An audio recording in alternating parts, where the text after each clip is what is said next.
ain't gonna end well for you. Really? So we just got the release of The Harder They Fall on Netflix, and it's a really fun movie.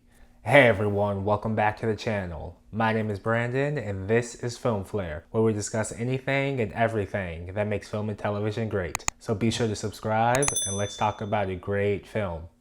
Man, old devil, this gonna be Buck's last day amongst the living. Now, The Harder They Fall follows the old Western outlaw Nat Love, who after discovering that his enemy is getting released from prison, rounds up his friends to track him down and seek his revenge on the man who murdered his parents, setting a collision course for two of the most feared gangs in outlaw territory. What exactly he do to you? Call it a professional robbery.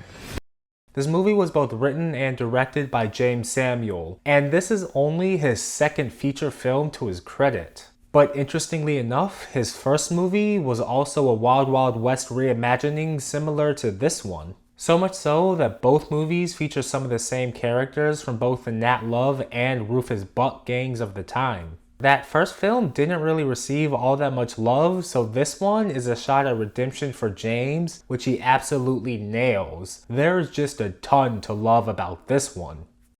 Underneath it all, this is a very familiar story. A man is out for revenge in the Old West. It's something we've seen countless times before. But the originality, or lack thereof, is vastly overshadowed by just the brilliant execution.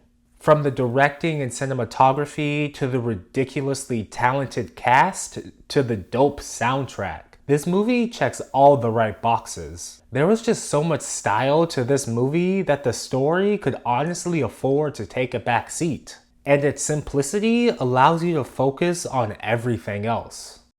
The cast list of this movie is packed with some of the best black actors around. Jonathan Majors and LaKeith Stanfield were particular standouts for me as Nat Love and Cherokee Bill. I also really liked Zazie Beetz and Regina as dueling saloon owners, not just for their individual roles, but also their relationships to Nat and Rufus. Their secondary storyline really helped elevate this movie, and every actor all worked well together to really make this movie worth watching. The dialogue and banter within these two gangs were some of the best things about this movie.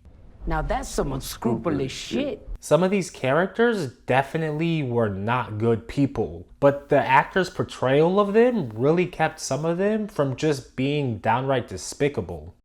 And the excellent music score is honestly no surprise at all, considering that Jeymes got his start in the music industry working with stars such as Jay-Z, who's actually listed as a producer of this movie.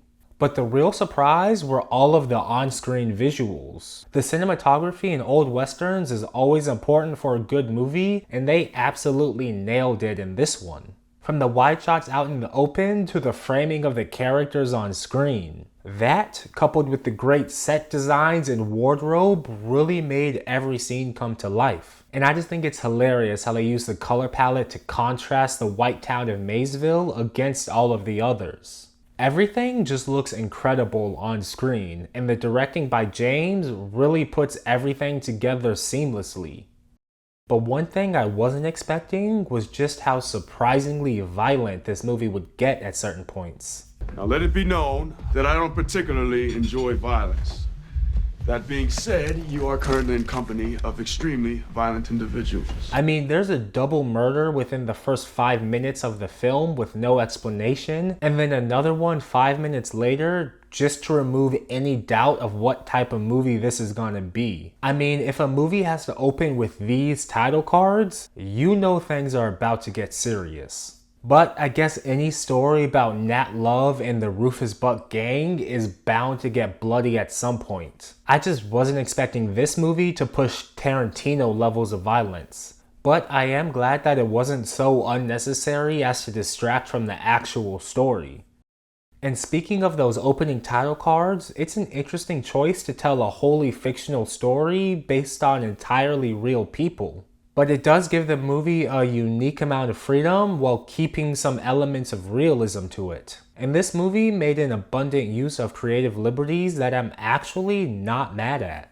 The results were a great movie with a decent story, interesting characters, and good action sequences that all make for a really fun watch. I think it's a great second effort from Jeymes Samuel, and I'm actually excited to see what he comes out with next. But if you've already seen The Harder They Fall, please do let me know what you thought of the movie in the comments below. And if you haven't yet, it's available now for streaming on Netflix. But before you go and watch that, please do be sure to give this a like and subscribe if you like reviews like this. We've got new content coming out every week. But until next time, have a great day, and don't forget to watch a great film.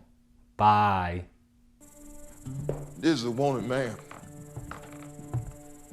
Turn his body in and you'll get $5,000 for your church. Why aren't you taking him in yourself?